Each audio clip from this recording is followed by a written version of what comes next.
और इसी बीच एक और बड़ी खबर आ रही है बलरामपुर में। छांगुर के घर से एसटीएफ को कई सबूत मिले हैं। छांगुर के घर से 2 पेन ड्राइव, काली डायरी मिली है। सूत्रों के हवाले से जानकारी मिल रही है। छांगुर के घर से दस्तावेज भी मिले हैं। कोठी का नक्शा लेकर गई थी एसटीएफ। घर से दस्तावेज, कोठी का नक्शा लेकर गई थी एसटीएफ। तो ये बड़ी खबर आपको बता रहे हैं। देखिए किस तरीके से लगातार सबूत जुटाए जा रहे हैं छांगुर के घर से।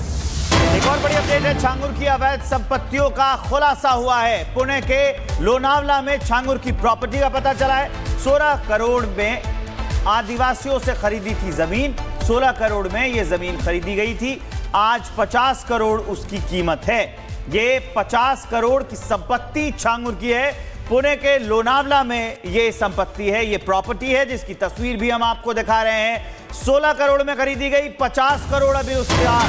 और इसी बीच एक और बड़ी खबर आपको बता दें। छांगुर केस में एसटीएफ की जांच में बड़ा खुलासा हुआ है। छांगुर केस में 4 अफसरों की भूमिका संदिग्ध बताई जा रही है। सूत्रों के हवाले से जानकारी मिल रही है। एडीएम, इंस्पेक्टर, 2 सीईओ की भूमिका संदिग्ध है। छांगुर को शय देने और लापरवाही बरतने के सबूत भी मिले हैं। सूत्रों के हवाले से जानकारी है। छांगुर केस में कुछ तहसीलदारों की भी पहचान की गई है। वैभव हमारे सहयोगी हमारे साथ बने हुए हैं बलरामपुर से। लगातार छांगुर के नई संपत्तियों का खुलासा हो रहा है। अब तो यूपी में जो अफसर इनको सहयोग दे रहे थे उन पर भी कार्रवाई की बात हो रही है। देखिए बिल्कुल विवेक, इन तमाम खुलासों के बीच मैं खुद बड़ा हैरान हूं कि छांगुर बाबा जिस साम्राज्य को बिल्डअप कर रहा था, जिस रणनीति के साथ वो आगे चल रहा था, और अगर अपनी उस रणनीति में आने वाले 4 से 5 साल सिर्फ वो और कामयाब रहता, एटीएस और पुलिस के रडार में ना आता, तो शायद जो स्थितियां हैं वो और भी ज्यादा भयानक हो सकती थी। क्योंकि धर्मांतरण को लेकर बाकायदा उसने एक डायरी बना रखी थी और उस डायरी में उन तमाम नामों को मेंशन करता था जिन लड़कियों का उसने जबरन या फिर ब्रेन वॉश करके धर्मांतरण करवाया है। न सिर्फ नामों को मेंशन करता था बल्कि बाकायदा वीडियो साक्ष्य भी वो अपने पास अपने उस आलिशान कोठी में रखता था। पेन ड्राइव के अंदर उन वीडियो साक्ष्यों को भी रखा जाता था जिन महिलाओं ने इस्लाम धर्म कबूला है छांगुर के चलते। यानी कि ये पूरी रणनीति कैसे उसके महाराष्ट्र में तमाम संपत्ति। और ये बिल्कुल चौंकाने वाले खुलासे लगातार हो रहे हैं। हालांकि सरकार अब उन अधिकारियों पर भी नकेल कसेगी जिन्होंने इनकी मदद की है।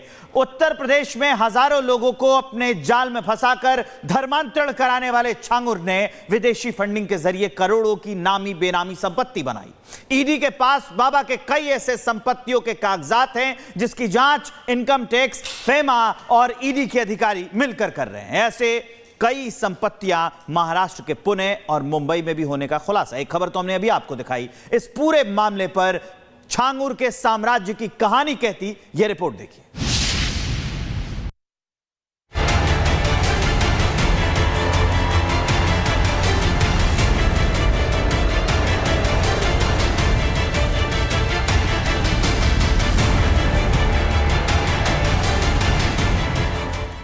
धर्म बदलो, नौकरी मिलेगी। धर्म बदलो, इलाज मिलेगा। धर्म बदलो, बच्चों को पढ़ाई का मौका मिलेगा। यूपी में धर्मांतरण की ऐसी साजिश पकड़ी गई है जिसमें गरीबों, मजदूरों की आस्था को बेचा जा रहा था। यह है धर्म के सौदागर का एक्सचेंज ऑफर, जहां धर्म बदलना ही सौदे की शर्त थी। धर्मांतरण के सरगना छांगुर बाबा को लेकर यूपी एटीएस ने जो खुलासा किया है वो चौंकाने वाला है। यूपी से दिल्ली, महाराष्ट्र और नेपाल सहित कई देशों तक धर्मांतरण का नेटवर्क फैला हुआ है। इसमें शामिल था छांगुर बाबा का गैंग और इसके पीछे थी करोड़ों की विदेशी फंडिंग। बाहर से पैसा आता और यहां मजहब बदलने का धंधा चलता। छांगुर बाबा और जमालुद्दीन स्वयं को एक हाजी पीर के रूप में प्रोजेक्ट किया करता था। जनपद बलरामपुर में काफ़ी बड़ा एक नेटवर्क एस्टैब्लिश किया हुआ था और ये नेटवर्क लगातार धर्मांतरण के कार्य में लिप्त था। इस गैंग ने 40 से ज़्यादा अकाउंट में 100 करोड़ से ज़्यादा विदेशी फंडिंग प्राप्त की है और इस धन का इस्तेमाल धर्मांतरण में और लोकल प्रॉपर्टी के परचेज में किया गया है। छांगुर बाबा का कई राज्यों में नेटवर्क फैला हुआ है और इसके विदेशी फंड की भी जांच हो रही है। छांगुर बाबा के यूपी में मिले करोड़ों की संपत्ति तो बाबा के बुलडोजर ने तो नेस्ता नाबूद कर दिया, लेकिन महाराष्ट्र के पुणे में भी छांगुर बाबा की करोड़ों की संपत्ति को लेकर खुलासा हुआ है। छांगुर बाबा ने विदेशी फंडिंग के जरिए करोड़ों की नामी बेनामी संपत्ति भी बनाई। छांगुर बाबा के कई ऐसी संपत्तियों के सबूत मिले हैं जिसकी जांच इनकम टैक्स, फेमा और ईडी के अधिकारी मिलकर कर रहे हैं। ऐसी ही कई संपत्तियां महाराष्ट्र के पुणे और मुंबई में भी है।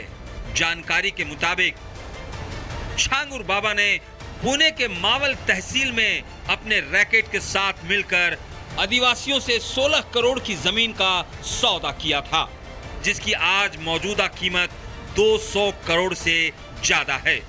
इस सौदे के प्रॉपर्टी में आधा हिस्सा बाबा छांगुर और उसके साथी नवीन रोहरा का है, जबकि आधा हिस्सा मोहम्मद अहमद खान और 3 आदिवासियों को मिलना था। ईडी के मुताबिक छांगुर बाबा और उसके सहयोगियों ने 300 करोड़ रुपए से अधिक की बेनामी संपत्तियां जुटाई है।